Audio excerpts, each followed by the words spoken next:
सुर में गाना सीखिए पाधानीसा ऐप के साथ। AI powered personal music teacher from Saregama. कच्चिदेतच्छ्रुतं पार्थ त्वयैकाग्रेण चेतसा कच्चिदज्ञानसम्मोहः प्रनष्टस्ते धनञ्जय। अर्जुन उवाच नष्टो मोहः स्मृतिर्लब्धा त्वप्रसादान्मयाच्युत स्थितोऽस्मि गतसन्देहः करिष्ये वचनं तव। सबसे बड़े ज्ञान, सबसे गोपनीय ज्ञान, जिसको आज तक किसी ने नहीं सुना था, ऐसे ज्ञान को बांटने के बाद कृष्ण अर्जुन से पूछते हैं, हे पार्थ, क्या इस गीता शास्त्र को तूने एकाग्र चित्त से श्रवण किया? हे धनंजय, क्या तेरा अज्ञान जनित मोह नष्ट हुआ? और इसी का उत्तर देते हुए अर्जुन कहते हैं, हे अच्युत, आपकी कृपा से मेरा मोह नष्ट हो गया और मैंने स्मृति प्राप्त कर ली है। अब मैं संशय रहित होकर स्थिर हूं, अतः आपकी आज्ञा का पालन करूंगा। दोस्तों, हमारे भारत की परंपरा थी स्मृति, यानी कि अपनी याद से ज्ञान आगे बांटा जाता था। इसीलिए अर्जुन कह रहे हैं कि उन्हें स्मृति प्राप्त हुई। इस स्मृति से, ज्ञान से उनका मोह नष्ट हुआ। इसी मोह के चलते अर्जुन ने अपने शस्त्र रख दिए थे और युद्ध करने से मना कर दिया था। लेकिन अब ज्ञान की प्राप्ति के बाद वो युद्ध करने को तैयार हैं। दर्पण पर से धूल हट गई है। अब यथार्थ सच्चाई स्पष्ट है और अर्जुन युद्ध के लिए तैयार हैं।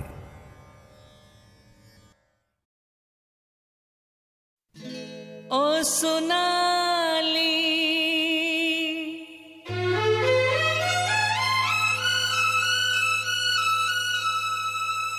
ओ सोनाली,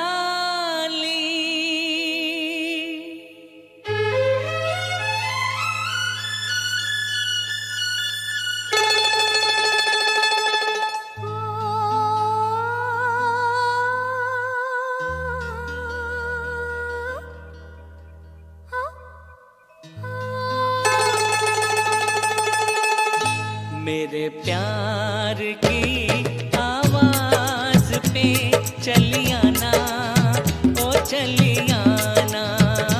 मेरे प्यार की आवाज पे चलियाना, ओ चलियाना।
मेरे प्यार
डियर फ्रेंड्स, कभी कभी धर्म के लिए ऐसा काम करना पड़ता है जो शायद गलत हो, जिसे प्रथम दृष्टि में सही नहीं बोला जा सकता हो, पर क्योंकि वो काम धर्म की स्थापना के लिए है तो करना ही पड़ता है।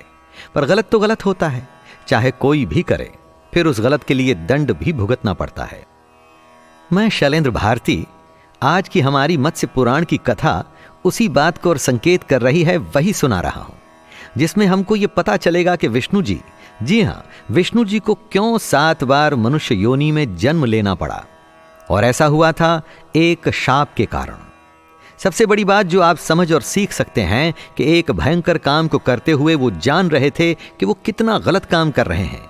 चाहते तो नहीं थे, पर करना पड़ा, क्योंकि सारी दुनिया की भलाई का जिम्मा उनके सर पर था। आइए जरा इस कथा को सुनते हैं।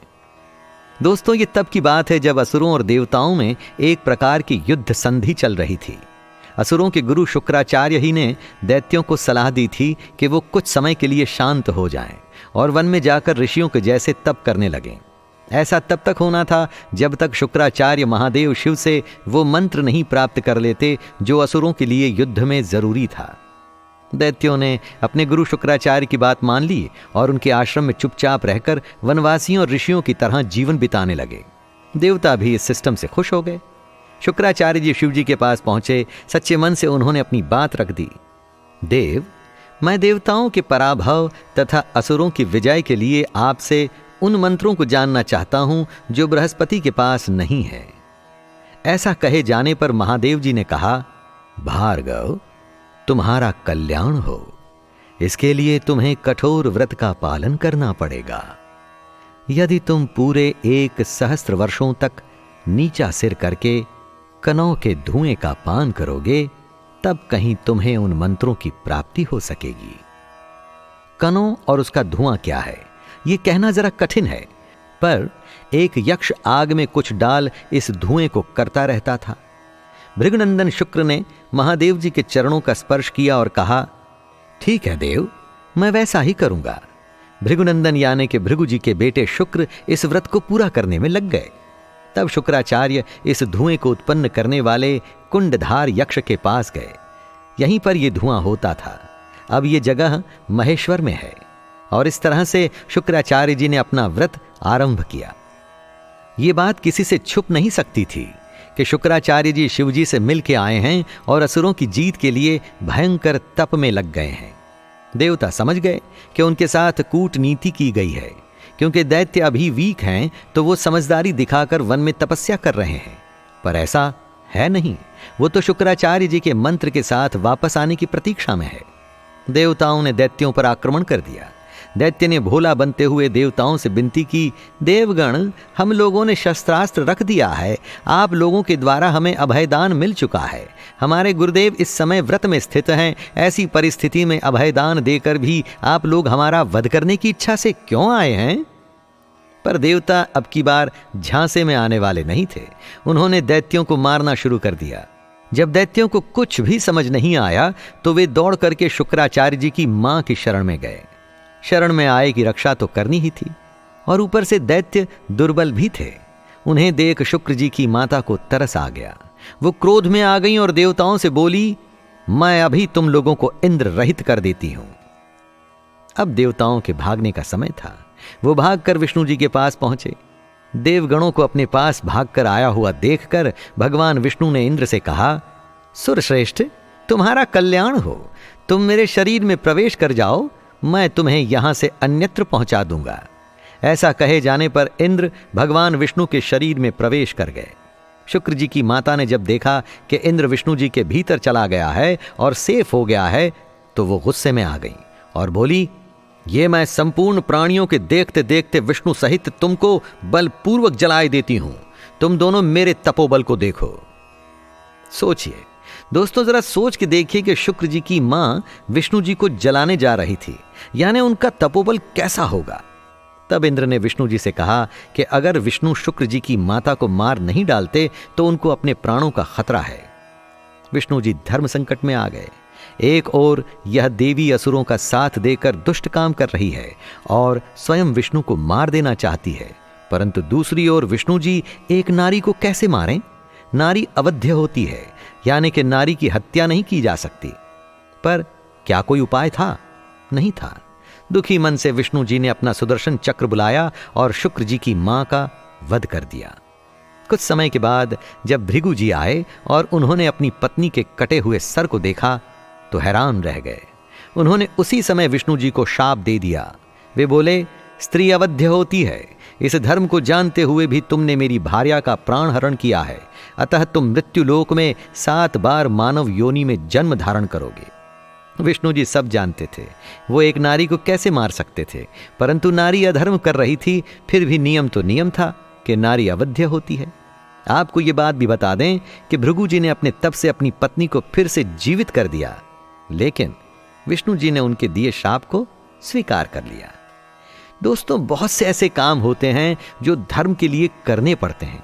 आप भी अपनी रिस्पॉन्सिबिलिटीज को पूरा करते हुए कई बार कुछ गलत करने पर विवश हो जाते होंगे। ऐसा करना पड़ता है, पर फिर इस बात का भी ध्यान रखना कि अपने किए हुए गलत का दंड भी भोगना पड़ेगा, जैसा कि विष्णु जी ने भोगा। तभी आप महान लोगों की श्रेणी में आ सकते हैं। दोस्तों, थैंक यू वेरी मच। दोस्तों, आप सब लोगों का शैलेंद्र भारती धन्यवाद करता है। जय हो। नमस्कार दोस्तों, मैं शैलेंद्र भारती आपका स्वागत करता हूं शिव पुराण की कहानी वैद्यनाथ ज्योतिर्लिंग पर।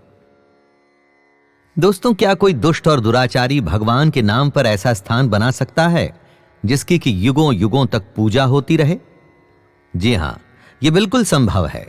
भगवान की भक्ति का फल अवश्य मिलता है। भक्ति केवल सच्ची होनी चाहिए दोस्तों, चाहे फिर वो कोई भी करे। इंसान कितना ही दुष्ट, दुराचारी और बुरा क्यों न हो, पर यदि भगवान के प्रति उसकी डिवोशन सच्ची है तो उसका फल तो उसे अवश्य ही मिलेगा। आज मैं शिव पुराण के कोटि रुद्र संहिता से एक ऐसी अनूठी कहानी लाया हूं जो हमें बताएगी कि वैद्यनाथ ज्योतिर्लिंग कैसे अस्तित्व में आया। आपको जानकर के आश्चर्य होगा कि इस वैद्यनाथ ज्योतिर्लिंग की स्थापना के पीछे राक्षस राज रावण था। जी हां, वो ही रावण जो मां सीता का हरण करके ले गया था और राम के हाथों जिसकी मृत्यु हुई थी। तो आइए इस कथा का श्रवण करते हैं। रावण कितना बड़ा शिव भक्त था यह हम सब जानते हैं, और वो कितना क्रूर और दुराचारी था यह भी बताने की आवश्यकता नहीं। लेकिन एक बात जिस पर प्रकाश डालना बिल्कुल जरूरी है वो ये कि रावण बहुत बड़ा अभिमानी अहंकारी था। वो अपने घमंड को अपना एक गुण मानता था। इसी अहंकार की एक झलक आपको इस कथा में भी मिलेगी। रावण ने बड़े ही भक्ति भाव से कैलाश पर्वत पर शिवजी की आराधना आरंभ कर दी। बहुत समय बीत गया पर शिवजी ने उसे दर्शन ही नहीं दिए। रावण समझ गया कि भगवान शिव उस पर प्रसन्न नहीं होंगे। तब उसने शिव को प्रसन्न करने के लिए दूसरी विधि अपनाने की सोची। उसने हिमालय के दक्षिण के जंगल में एक जगह चुनी। वहां उसने एक गड्ढा किया और उसमें अग्नि जलाकर एक हवन कुंड तैयार किया, और उसके बाद उसने कठोर तपस्या आरंभ कर दी। तपस्या बहुत भयंकर थी।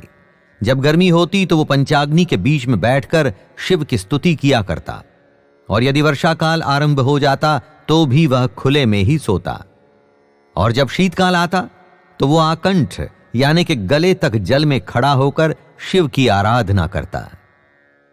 इससे यह पता चलता है दोस्तों कि सिचुएशंस जितनी टफ हो जाती हैं वो उन्हें और भी टफ कर देता है। रावण शिवजी को प्रसन्न न होने का कोई ऑप्शन ही नहीं देना चाहता था। भगवान को जो भी याद करता है भगवान उसके लिए आते अवश्य हैं। पर यह भी सत्य है दोस्तों कि बुरे लोगों को भगवान को खुश करने में बहुत ज्यादा समय लगता है। रावण के साथ भी ऐसा ही हो रहा था। शिवजी प्रसन्न होने को तैयार ही नहीं थे। जब इतना कुछ कर दिया तब भी शिवजी प्रसन्न नहीं हुए। फिर रावण के पास क्या चारा बचा? जितनी कठोर तपस्या वो कर सकता था उसने की, परंतु उसने हार नहीं मानी। उसके अहंकार भरे मन में हार थी ही नहीं। आखिर उसने एक उपाय किया। उसने अपने एक एक सर को शिवजी के चरणों में अर्पित करना शुरू कर दिया। उसके पास यही अंतिम उपाय था। उसके पास 10 सर थे, एक एक करके वो अपने सभी सरों को शिवजी को चढ़ाने लगा और 10वें सर के बाद तो उसकी मृत्यु निश्चित ही हो जाती अगर शिवजी न आते। पर हार के शिवजी को भी आना ही पड़ा। जैसे ही रावण अपना 10वां सर काट के चढ़ाने जा रहा था कि शिवजी प्रकट हो गए। प्रकट होते ही उन्होंने रावण के 10 सर वापस से जोड़ दिए। रावण को बल और पराक्रम की इच्छा थी, शिवजी ने उसे वो प्रदान कर दिया। पर अब रावण का अहंकार सामने आया। उसने शिवजी के सामने ऐसी मांग रख दी कि स्वयं शिवजी धर्म संकट में आ गए। रावण शिवजी को लंका ले जाना चाहता था। रावण बोला कि वो शिव की शरण में आया है, शिव प्रकट भी हुए हैं, अब वो उन्हें लंका लेके जाना चाहता है जहां पर वो आराम से रह सकते हैं। परंतु ऐसा करना शिव के लिए संभव नहीं था और साथ ही साथ भक्त की बात टालने वालों में से भी शिव नहीं थे। उन्होंने रावण को एक ऑप्शन दिया। उन्होंने अपना एक उत्तम लिंग रावण को सौंपा, साथ में यह कहा कि इस लिंग की स्थापना अपनी राजधानी लंका में करना, परंतु एक शर्त है। शर्त यह कि रावण उस लिंग को बीच रास्ते में कहीं रखना मत। अगर तुमने उस लिंग को कहीं भी रख दिया तो वो लिंग शिव का रूप वहीं स्थापित हो जाएगा और अचल यानी कि इमूवेबल हो जाएगा। रावण ने शिवजी की बात को मान लिया। उसने लिंग को अपने कंधे पर रखा और लंका की ओर चलने लगा। रास्ता लंबा था। हिमालय से लंका की दूरी तो आप सोच ही सकते हैं, और इतनी लंबी यात्रा उस लिंग को अपने कंधे पर रख करके ही करनी थी। रावण बाकी के सारे काम तो लिंग को ढोते हुए कर ही लेता, लेकिन एक काम में समस्या आ गई। चलते हुए रास्ते में रावण को लघुशंका लगी। मल और मूत्र विसर्जन अपवित्र होते हैं। ईश्वर की किसी पवित्र वस्तु को उठाते हुए यह काम संभव नहीं था। तब उसने यहां वहां जब देखा तो एक ग्वाला दिखाई दिया। उसने उस ग्वाले को वह शिवलिंग पकड़ाया और स्वयं रिलीव होने लगा। ग्वाला बेचारा सीधा साधा व्यक्ति था, उस भारी लिंग को कितनी देर तक उठा पाता। उसने वो लिंग धरती पर रख दिया। जैसे ही लिंग धरती पर रखा गया वैसे ही उसकी स्थापना हो गई।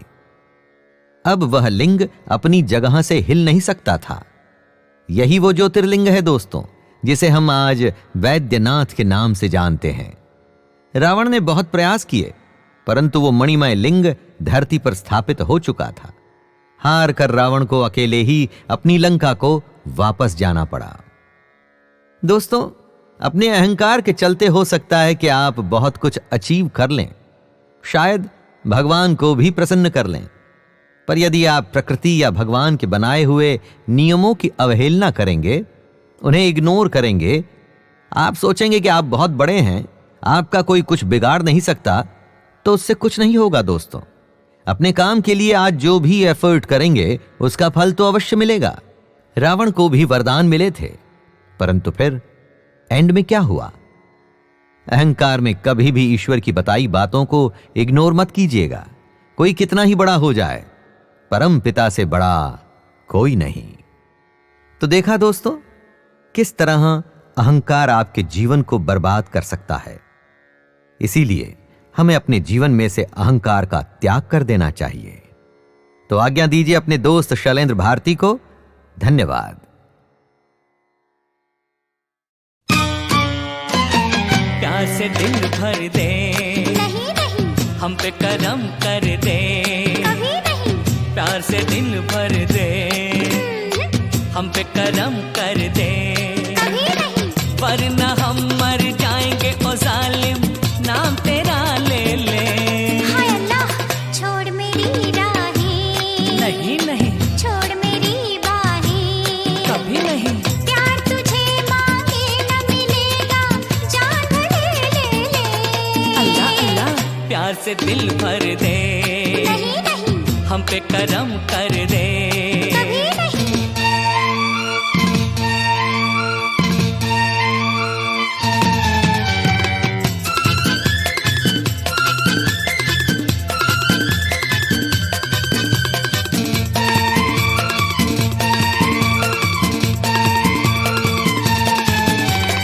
लो मिल गई लहरों से लहरें, मिले हैं बादल बादल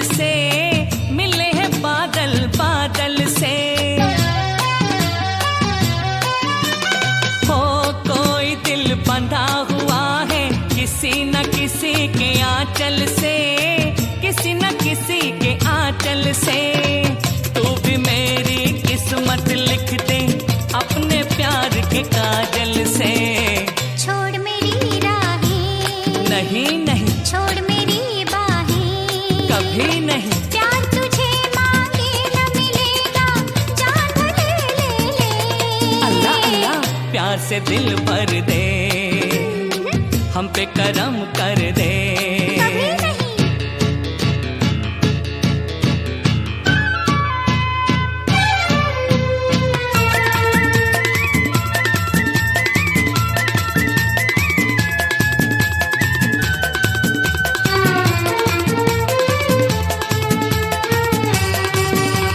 प्यार शमा ने दिया किसी को, सारी सारी रात जली, सारी सारी रात चली। प्यार कली ने दिया किसी को, सारे चमन में बात चली, सारे चमन में बात चली। मैंने तुझको जरा सा चाहा, रुसवा हो गई गली गली। प्यार से दिल भर दे, नहीं नहीं हम पे करम कर दे, कभी नहीं। वरना हम मर जाएंगे ओ जालिम, नाम तेरा ले ले। हाय अल्लाह।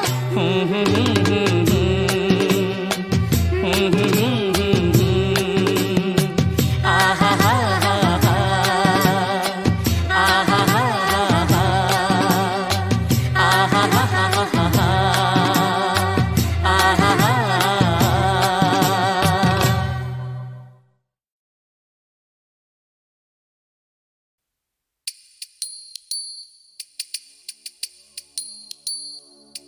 एक पुष्प और एक बेल पत्र, एक लोटा जल की धार, इतनी सी भक्ति से होता भक्तों का उद्धार।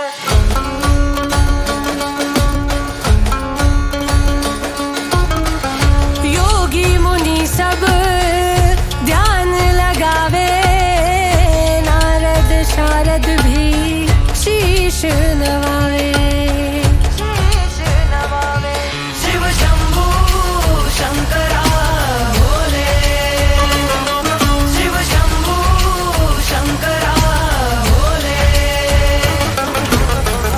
हाथों में डमरू जिनके काल नाग साथ, लीला परंपार है जिनकी वो है भोलेनाथ, वो है भोलेनाथ। शिव शंभू शंकरा भोले, शिव शंभू शंकरा भोले।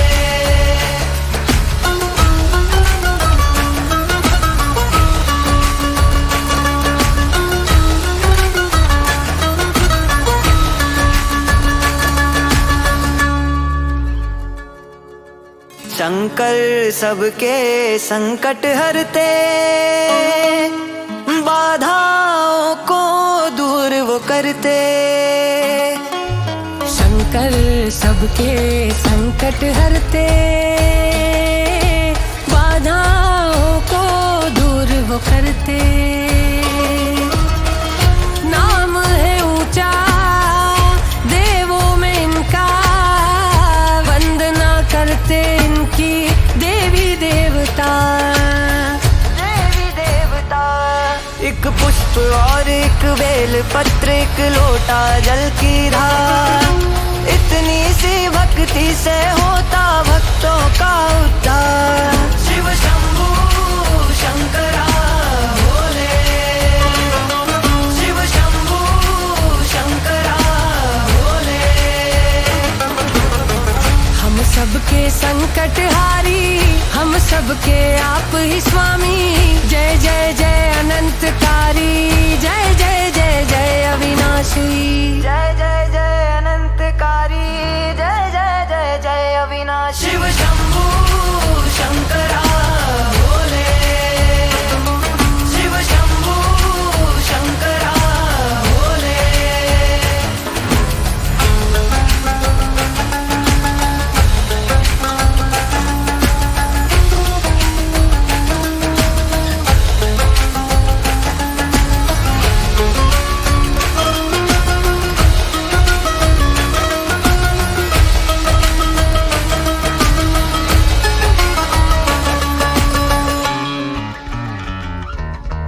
उनसे ही है दुनिया सारी,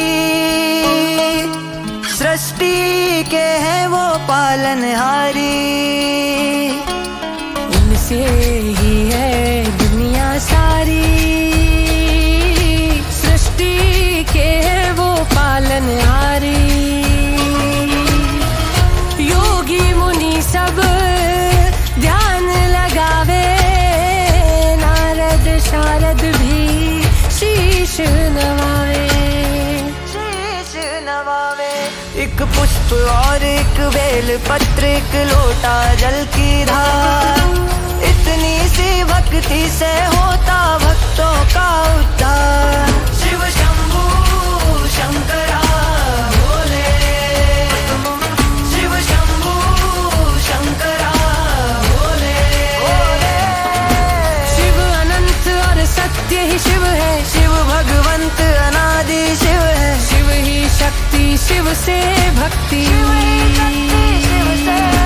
शिव अनंत और सत्य ही शिव है, शिव भगवंत अनादि शिव है, शिव ही शक्ति शिव से भक्ति। शिव शंभू शंकरा भोले।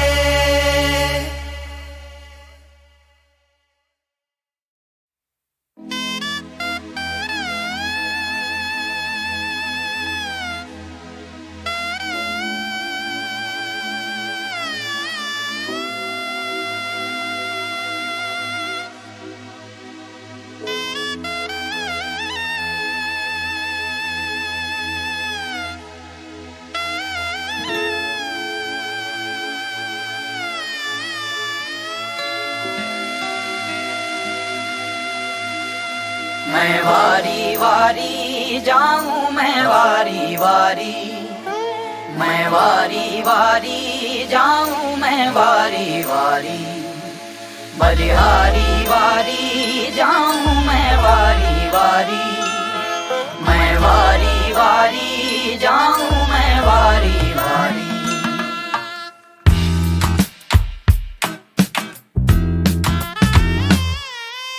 तेरी हाँक भरूं भरूं तान पपिहाई,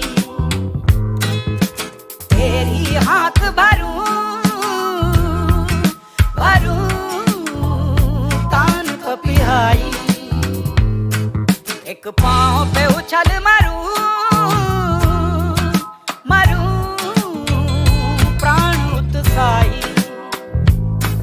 एक पाँव पे उछल मरूं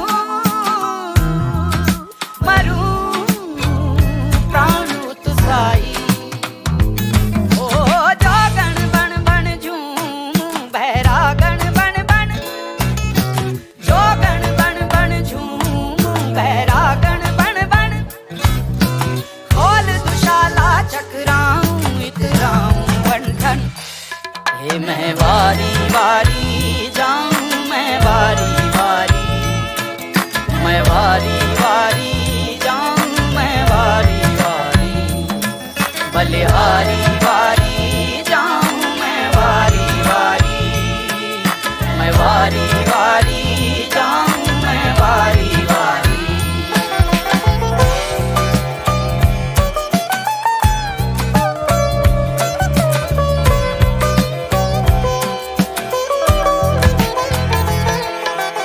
अनहद रूप धरूं भरूं रंग सतरंगा, अनहद रूप धरूं भरूं रंग सतरंगा। और तेरी मणि से जो चमकूं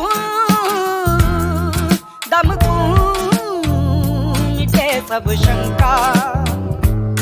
और तेरी मणि से जो चमकूं दमकूं, मिटे सब शंका। ओ बावड़ बावड़ झूमूं, मैं चातक बन बन, बावड़ बावड़ झूमूं, मैं चातक बन बन। खोल दुशाला चकराऊं, इतराऊं बन बन, हे मैं वारी वारी